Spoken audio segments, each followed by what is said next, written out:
Friends, welcome to దేవాంష్క stories world. ఇప్పుడు మీరు వినబోతుంది వద్దన్న వదిలేస్తాన సీజన్ 2 స్టోరీలోని 36వ భాగం. తర్వాత రోజు లేట్గా పడుకోవటం వలన లేట్గా నిద్ర లేచిన రుద్ర తన శక్తి గుండెల మీద పడుకొని ఉండటం చూసి రాత్రి జరిగింది ఒక్కొక్కటిగా గుర్తుకు వస్తూ ఉంటే కళ్ళు చిన్నవి చేసి శక్తి మొహంలోకి చూశాడు. తను చాలా ప్రశాంతంగా నిద్రపోతూ ఉండటం చూసి పళ్ళు కొరుకుతూ, ఇది నా దగ్గర ఉంటే ఖచ్చితంగా నేను కంట్రోల్ మిస్ అవుతాను.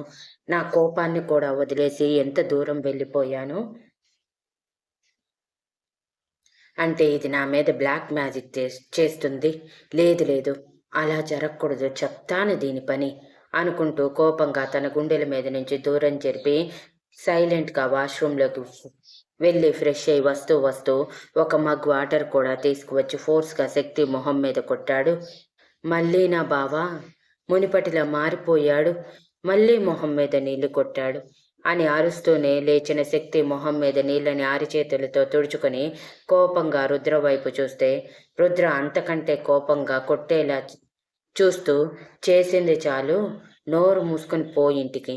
టైం ఎంతైందో తెలియదు కానీ ఇప్పుడు నువ్వు నా రూమ్ నుంచి బయటికి వెళ్తే అందరూ ఏదో ఒకటి అనుకుంటారు కాబట్టి ఎలా వచ్చావో అలానే వెళ్ళు అని అన్నాడు గంభీరంగా. హలో, చాలా ఎక్కువ చేస్తున్నావు నువ్వు, అది నీకు అర్థమవుతుందా అంటూ శక్తి కోపంగా పైకి లేచి చీర సర్దుకొని రుద్ర వైపు అడుగులు వేస్తూ, ఎందుకు వెళ్ళాలి నేను? ఇది నా మామ ఇల్లు, నా ఇల్లు. నా మామ ఇంట్లో నా నా మామ ఇంట్లో నాకు అధికారం ఉంది. ఫర్ యువర్ కైండ్ ఇన్ఫర్మేషన్, నేను చిన్నప్పటి నుంచి పెరిగింది ఇక్కడే కాబట్టి ఈ ఇంట్లో ఉండే రైట్స్ నాకు ఎక్కువగా ఉన్నాయి అనగానే రుద్రమోహన్ చిన్నబోయింది. అప్పుడు అర్థమైంది శక్తికి తను ఏం వాగిందో. వెంటనే తల కొట్టుకొని, సారీ సారీ బావా, నువ్విలా నీళ్లు కొట్టడంతో కోపం వచ్చింది, అలా అనేశాను. ఈ ఒక్కసారి క్షమించి ఇంకెప్పుడు ఇలా మాట్లాడను అని అంది. కానీ రుద్ర పట్టించుకోలేదు. నువ్విక ఇక్కడి నుంచి వెళ్ళు శక్తి ప్లీజ్ అని అసహనంగా అనటంతో రుద్ర మూడ్ బాగోలేదని ఆద్యని పంపించచ్చు అనుకొని బెడ్రూమ్ డోర్ ఓపెన్ చేస్తుంటే రుద్ర కోపంగా, ఇదే వద్దని చెప్పేది, బాల్కనీలో నుంచి వెళ్ళు, రాత్రి ఎలా అయితే వచ్చావో అలానే అని అరిచాడు. దెబ్బకి శక్తి బిక్కమొహం వేసుకొని, అలా వెళ్ళలేను బావా, ప్లీజ్ ఒక్కసారికి వదిలే నన్ను అని చెప్పి స్పీడ్గా డోర్ ఓపెన్ చేసుకొని బయటికి వెళ్ళిపోతే రుద్ర విసుగ్గా తల కొట్టుకుంటూ, దీనికి ఎన్ని చెప్పినా వేస్టే, ఇది దానికి ఇష్టం వచ్చినట్టు చేస్తుంది తప్ప నాకు నచ్చినట్టు ఏ ఒక్కటి చెయ్యదు అనుకుంటూ తన డ్రెస్ తీసుకొని ఈసారి స్నానం చేయటానికి వాష్రూమ్లోకి వెళ్ళాడు. వర్కౌట్ చేసేంత సిచ్యువేషన్ తన దగ్గర లేకపోవడంతో.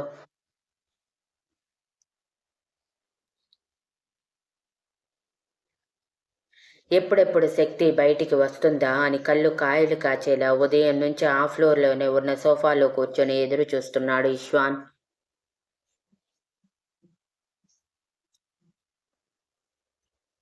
7 గంటల సమయంలో శక్తి డోర్ ఓపెన్ చేసుకుని బయటికి రావటమే శక్తి దగ్గరికి వెళ్ళి, వర్కౌట్ అయ్యిందా అని అడిగితే శక్తి బేలమొహంతో, ఇంకా ఎక్కువ కోపం రప్పించాను, ఖచ్చితంగా ఈరోజు నాకు బావ చేతుల్లో మూడింది అని అంది.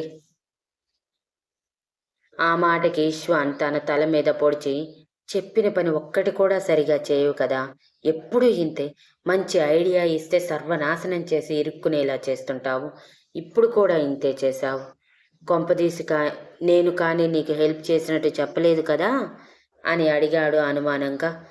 శక్తి కన్నింగా నవ్వుకుంటూ, చెప్పేశాను, భావన వైపు కోపంగా చూస్తూ ఎవరు నీకు హెల్ప్ చేశారు అని అడిగితే తప్పక నీ పేరు చెప్పేశాన్రా బన్ను, అయినా భావని అన్నయ్య కదరా, పర్వాలేదులే, నీ మీద ఎక్కువ కోపం చూపించడు అని అంది. ఈసారి బిక్కమొహం వేసిన ఈశ్వాన్, ఇప్పుడిప్పుడే మా రిలేషన్ స్టార్ట్ అవుతుంటే మొదట్లోనే తుంచెయ్యాలని కంకణం కట్టుకున్నట్టున్నావుగా తల్లి, నీకొక నమస్కారం, ఇంకెప్పుడు నీకు హెల్ప్ చేయను, పోవే, ఇంటికి పోయి రెడీ పో అని అరిచి చెప్పి, ఇప్పుడు రుద్ర ఎలా రియాక్ట్ అవుతాడో అన్న టెన్షన్తోనే తన రూమ్లోకి వెళ్ళి గోర్లు కొరుక్కుంటూ కూర్చున్నాడు అమ్మాయిలా.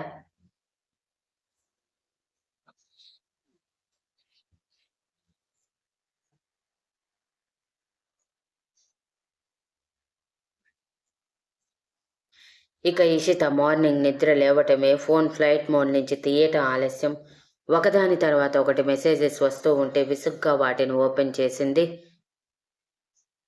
ఫస్ట్గా ఫోన్ నార్మల్ స్టేట్లో పెట్టు ఇషు, నేను నీతో మాట్లాడాలి. ఎందుకు కాల్ కట్ చేస్తున్నావు? I love you Ishu, I miss you Ishu అంటూ 100 దాటిన మెసేజెస్ ఒకదాని తర్వాత ఒకటి వస్తూ చివరిలో గుడ్ మార్నింగ్ ఇషు అని 10 నిమిషాలకు ఒకటి వస్తూ ఉండటం చూసి షాక్ అయ్యి, వీడు నైట్ అంతా నిద్రపోకుండా మెసేజ్ చేస్తూనే ఉన్నాడా? ఇంత తింగరోడు నాకెందుకు తగిలాడు? ఏంటి స్వామి నీ లీలా, ఇలాంటి తింగరోడిని నాకెందుకు తగిలించావు అని రూఫ్ వైపు చూస్తూ అడిగి మోక్షిత్కి కాల్ చేసింది. అటువైపు సెకండ్ ఆలస్యం చేయకుండా లిఫ్ట్ చేసిన Mokshith, good morning Ishu, I love you Ishu, I miss you Ishu, badly miss your touch Ishu, నువ్వు నా పక్కన లేకపోతే అస్సలు తట్టుకోలేకపోతున్నాను ఇషు అని భజన చేస్తూ ఉంటే, ఆపు నీ గోల అంటూ గట్టిగా అరిచింది ఇషిత. దెబ్బకి మ్యూట్ పొజిషన్ తీసుకున్నాడేమో అటువైపు బొంగమూతి పెట్టుకొని ఫోన్ చెవి దగ్గర నుంచి కొంచెం దూరం పెడితే ఇషిత కోపంగా, నైట్ అంతా నిద్రపోకుండా మెసేజ్ చేయమని నేను చెప్పానా? నస భరించలేక ఫోన్ స్విచ్ ఆఫ్ చేశాను, అయినా ఆపలేదు. అసలు నిద్రపోయావా లేదా అని అడిగితే, లేదు, నువ్వు నాతో మాట్లాడలేదు కదా, నాకు గుడ్ నైట్ చెప్పలేదు అని నిద్రపోలేదు ఇషు అని చాలా నెమ్మదిగా చెప్పాడు. ఖచ్చితంగా ఇషితకి కోపం వస్తుందని. ఇటువైపు పళ్ళు కొరుకుతున్న శబ్దం చాలా స్పష్టంగా వినిపించింది మోక్షిత్కి. దెబ్బకి గుడికలు మింగుతూ, ఇప్పుడు నిద్రొస్తుంది Ishu, good morning and good night, మనం తర్వాత మాట్లాడుకుందాం అని కాల్ కట్ చేసి ఇషిత ఫోటోకి ముద్దు పెట్టుకొని అలసటగా బెడ్ మీద వాలగానే కళ్ళు మూసుకుపోయి నిద్రలోకంలోకి వెళ్ళిపోయాడు. టిఫిన్ టైంలో శక్తి కూడా రెడీ అయి మరోసారి శారీ కట్టుకొని రావటంతో తన వైపు షార్ప్గా చూశాడు రుద్ర. ఇది మళ్ళీ కావాలనే చేస్తుంది అని అనుకుంటున్న సమయంలోనే అందరికీ వడ్డిస్తున్న ఇషిక చేతుల్లో నుంచి బౌల్ తీసుకుని, నేను హెల్ప్ చేస్తాను అత్త అని కావాలని చీరకొంగు నడుముని దోపి వయ్యారంగా నడుస్తూ రుద్ర దగ్గరికి వెళ్తుంటే తన నడకకి తగ్గట్టు వెనక వైపు ఉన్న జడ ఊగటంతో పాటు నడుము కూడా మడతపడి కనిపిస్తూ ఉంటే గుటకలు మింగాడు రుద్ర. ఆ నెలవంక తనని మరో లోకంలోకి తీసుకువెళ్తుంటే ఇంతలో సడన్గా శక్తి ఇడ్లీ రుద్ర ప్లేట్లో పెడుతూ, ఈ టైంలో నువ్వు తినాల్సింది పూరీలు, దోశలు, చపాతీలు కాదు బావా, ఇడ్లీ విత్ కారం పొడి, వేరేవి తినటానికి లేదు అని చెప్పి మాట్లాడుతూనే పెడుతూ ఉంటే రుద్రచూపు మాత్రం శక్తి నడుము దగ్గర ఉంది. అక్కడి నుంచి పక్కకి రావటం లేదు. ఇక ఇషిక ఇవాన్కి వడ్డిస్తున్న సమయంలో ఇవాన్ కొంటెగా ఇషిక కళ్ళల్లోకి చూసి నవ్వి తన నడుముని గిల్లాడు. సడన్గా అలా గిల్లటంతో ఇషిక గట్టిగా అరిచేసరికి అందరూ తన వైపు చూస్తే ఇషిక ఇబ్బందిగా నవ్వుతూ, ఏదో చీమ కుట్టినట్టుంది, తినండి మీరు అని చెప్పి ఇవాన్ వైపు చిరుకోపంగా చూసి పక్కకి వెళ్ళిపోతే ఇవాన్ రాత్రి జరిగింది గుర్తు చేసుకున్నాడు. శక్తిని రుద్ర దగ్గరికి పంపించమని చెప్పాక శక్తి రుద్ర రూమ్లోకి వెళ్ళటమే శాంతమ్మతో చెప్పి ఫుడ్ రీహీట్ చేయించుకొని ఆ ప్లేట్ పట్టుకొని తీసుకువెళ్ళి రుద్రకి ఇచ్చి రూమ్లోకి రావటమే రూమ్లో జుట్టంతా వెరబోసుకొని బెడ్ మీద బాసి మఠం వేసుకొని కోపంగా కూర్చొని ఉంది ఇషిక. తనని అలా చూసి అచ్చం ఖాళీ మాతలా కనిపించటంతో ఒక్క క్షణం దడుచుకున్నాడు ఇవాన్. కానీ తర్వాత ఇషిక కోపం తనకి అలవాటే కాబట్టి పట్టించుకోనట్టే, ఏంటి ఇషు ఈ అవతారం అంటూ డోర్ క్లోజ్ చేసి తన దగ్గరికి వెళ్ళగానే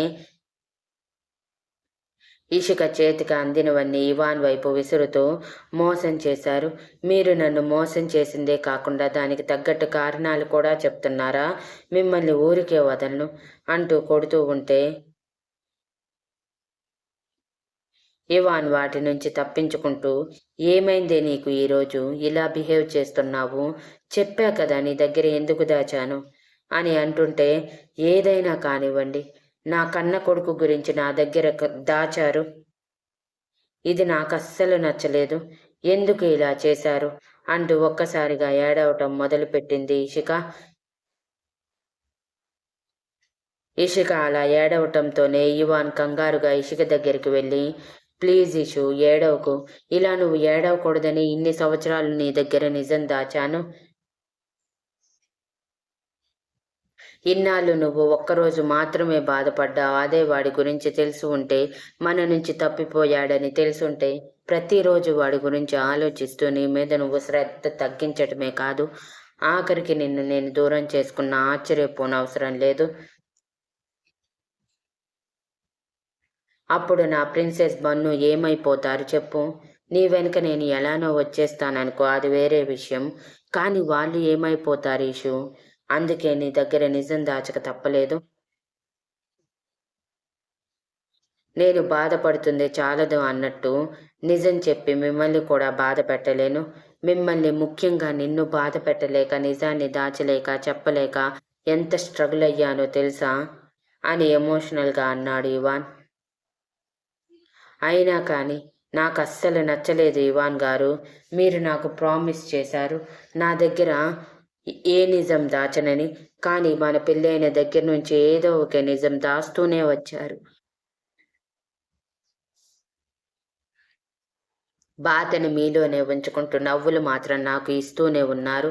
ఎందుకు ఎందుకు ఇలా చేస్తున్నారు అని అడుగుతుంటే ఇవాన్ ఇషికని కంట్రోల్ చేయటానికి పెదవులు అందుకున్నాడు. ఆ పెదవుల ప్రయాణం నిదానంగా తనువంతా సాగి నైట్ అవుట్ చేసేంత వరకు వెళ్ళింది. చాలా రోజుల తర్వాత ఎంతో సంతోషంగా ఇవాన్కి సహకరించి, అంతే సంతోషంగా ఇవాన్లో కలిసిపోయింది ఇషిక.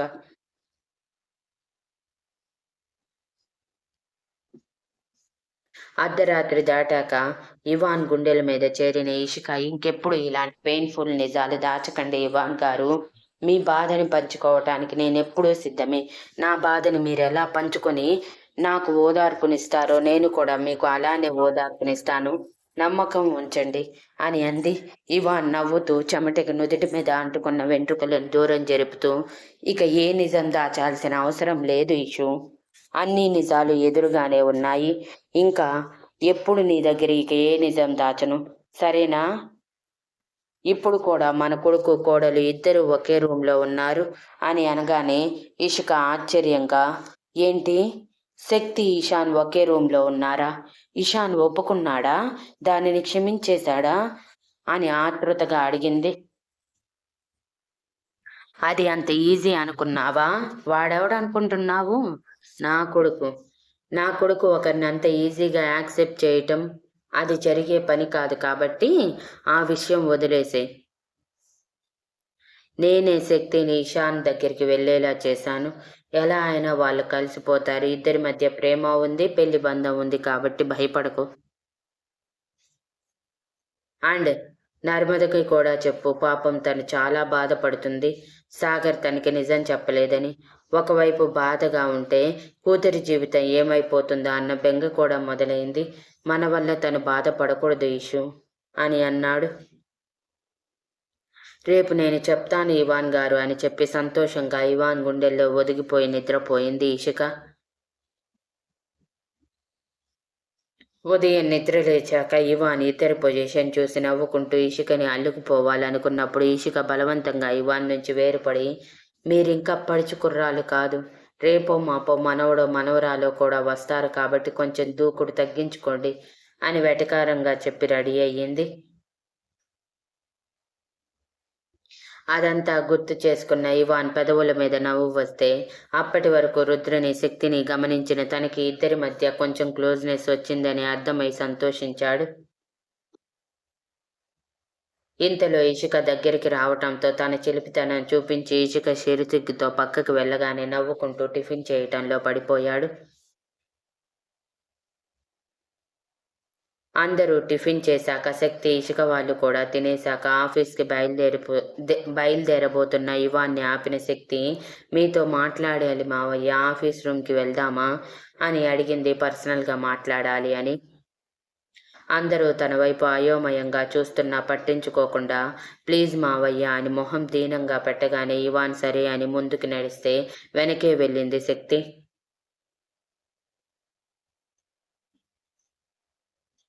డోర్ క్లోజ్ చేసే ముందు రుద్ర అనుమానపు చూపు తన శరీరాన్ని తాకింది, కానీ పట్టించుకోకుండా రుద్రకి కోపంగా ఒక లుక్ ఇచ్చి సైలెంట్గా డోర్ క్లోజ్ చేసింది.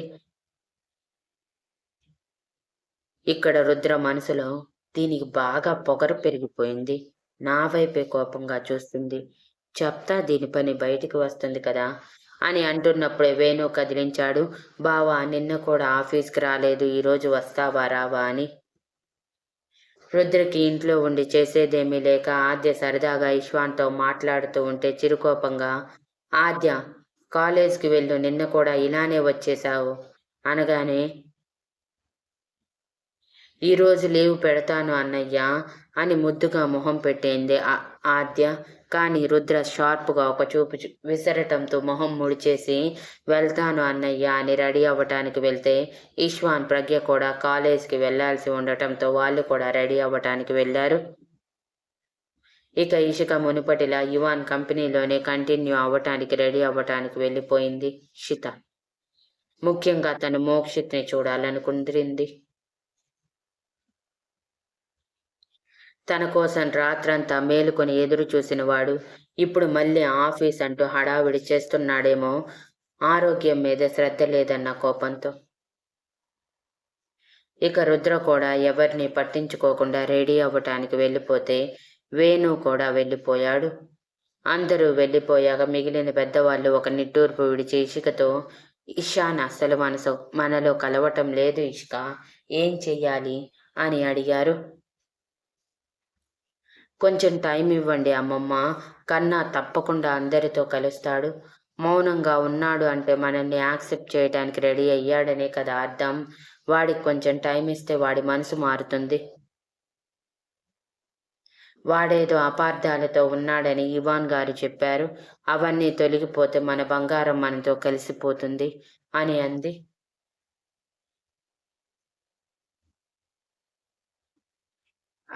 అప్పుడే సాగర్ అక్కడికి వచ్చి, అక్క, బావ రెడీ అయ్యాడా అని అడిగాడు. వెనకే వచ్చిన నర్మద, ఈ శక్తి ఇక్కడే ఉండిపోతుందంటనా వదిన, ఇంటికి ఏమైనా వస్తుందా అని కోపంగా అడిగింది. ఇది శక్తి ఇల్లు కూడా నర్మద, తన ఇష్టం, తను ఎక్కడ ఉండాలనుకుంటే అక్కడ ఉంటుంది, నువ్వు అనవసరంగా తనని అరవకు అని చిరుకోపంగా చెప్తే నర్మద మూతి తిప్పుకుంటూ, మీ కోడలు మీ ఇష్టం, మీ ఇష్టం వచ్చినట్టు చేసుకోండి, మధ్యలో నేనెవర్ని అని చెప్పి సంతోష్ గారి పక్కన కూర్చుంటే ఇషిక నవ్వుతూ, ఇవాన్ గారు రెడీ అయిపోయారు సాగర్, వస్తారు. శక్తి ఏదో మాట్లాడాలంటే లోపలికి వెళ్ళారు అని చెప్పటంతో సరే అని సాగర్ వెయిట్ చేస్తూ సోఫాలో కూర్చుంటే ఇషిక మరోసారి అందరికీ కాఫీ తీసుకురావటానికి కిచెన్లోకి వెళ్ళింది. ఇక డోర్ క్లోజ్ చేసిన శక్తి వెనక్కి తిరిగేసరికి ఇవాన్ చేతులు కట్టుకొని సూటిగా శక్తి వైపు చూస్తూ, ఏం మాట్లాడాలి శక్తి అని అడిగితే శక్తి ఒక్కసారిగా ఏడుస్తూ ఇవాన్ గుండెల మీద వాలిపోయి, ఐఎమ్ సారీ మావయ్య, ఐఎమ్ రియల్లీ సారీ, మిమ్మల్ని మీ మనసుని అర్థం చేసుకోలేక చాలా బాధ పెట్టాను అని ఏడుస్తూనే అంది. ఇవాన్ తను ఏడుస్తున్నంతసేపు కూడా ఓదారుస్తూనే వెన్ను తడుతూనే ఉన్నాడు తప్ప ఒక్క మాట కూడా మాట్లాడలేదు.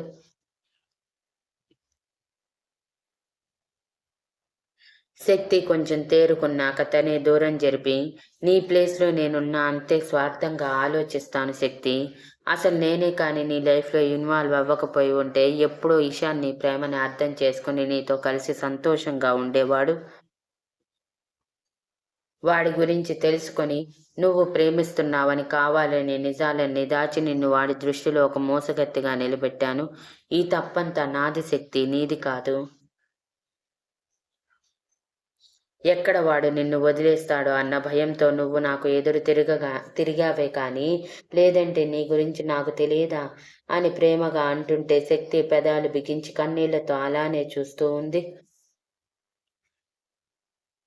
ఇవాన్ నవ్వుతూ తన కన్నీళ్లు తుడిచి, ఇప్పటి నుంచి నువ్వు స్ట్రాంగ్గా ఉండాలి శక్తి, ఇలా నువ్వు వీక్గా ఉంటే మాత్రం నా కొడుకుని మార్చుకోవటం నీ తరం కూడా కాదు అని అల్లరిగా చెప్పి తన తల చెరిపి,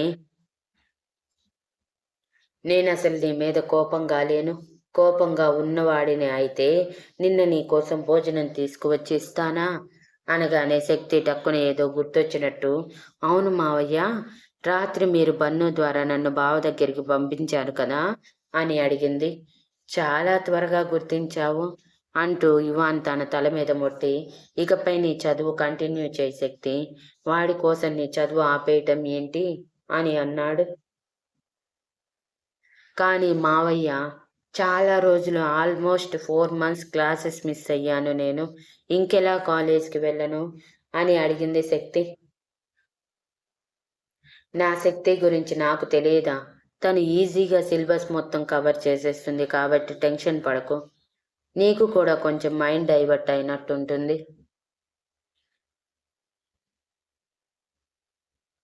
చూడు, నువ్వు ఎంత ఎక్కువ ఇంపార్టెన్స్ వాడికి ఇస్తావో వాడు అంత రెచ్చిపోతాడు. అదే నువ్వు కొంచెమైనా ఇగ్నోరెంట్ చూపించావంటే వాడే తోకొప్పుకుంటూ వస్తాడు. నిన్నే అర్థమైంది వాడికి నువ్వంటే ప్రేమ అని. ఒక్కసారి ప్రేమ మొదలైతే అది పోవటం చచ్చిపోయినా జరగదు శక్తి. కాబట్టి అనవసరంగా టెన్షన్ పడకు. ఈ రోజు నుంచి నువ్వు కాలేజ్కి వెళ్ళు. నేను ఆల్రెడీ అన్నీ మాట్లాడేశాను అంటే, థ్యాంక్ యూ మావయ్య, థ్యాంక్ యూ సో మచ్ అంటూ శక్తి ఇవాన్ని గట్టిగా హత్తుకొని, మీరు చెప్పినట్టే వెళ్తాను అని చెప్పి కన్నీళ్లు తుడుచుకొని బయటికి వెళ్తుంటే, శక్తి అలా కాదు, నిన్ను నువ్వు సరిచేసుకో. ఇక్కడ నువ్వు ఏడ్చినట్టు ఉండకూడదు, నన్ను బెదిరించినట్టు ఉండాలి. బయట నీ మొగుడు ఇక్కడ ఏం జరిగిందని అడిగాడే అనుకో, నా మొగుడి ఇల్లు ఇది, అందుకే నేను ఇక్కడే ఉంటాను. మావయ్యకి నేను ఇక్కడే ఉండటానికి పర్మిషన్ కాదు, ఆర్డర్ వేశానని చెప్పు. ఈ రోజు నుంచి నువ్వు ఈ ఇంట్లోనే ఉంటున్నావని, వాడి రూమ్లోనే ఉంటున్నావని చెప్పు. నేను ఒప్పుకోలేదని చెప్పినా సరే నువ్వు పంతంగా ఇక్కడే ఉంటాను అన్నట్టే మాట్లాడు. సిచ్యువేషన్ని నీకు తగ్గట్టు మోల్డ్ చేసుకో. నేను చెప్పింది అర్థమైంది కదా అని అడిగాడు ఇవాన్.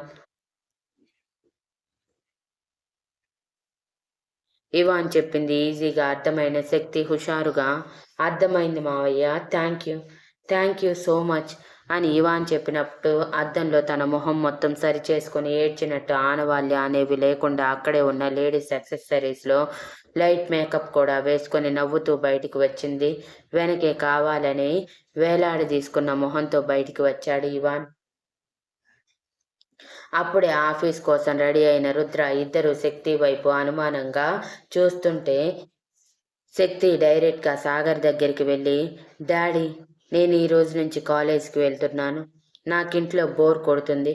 ఎలానో నన్ను పట్టించుకునే వాళ్ళు పట్టించుకోవటం లేదు కాబట్టి నేను కూడా వాళ్ళని పట్టించుకోవాలనుకోవటం లేదు. I don't care about any one daddy అని యాటిట్యూడ్గా కంటి చివరి నుంచి రుద్ర వైపు చూస్తూ అంది శక్తి.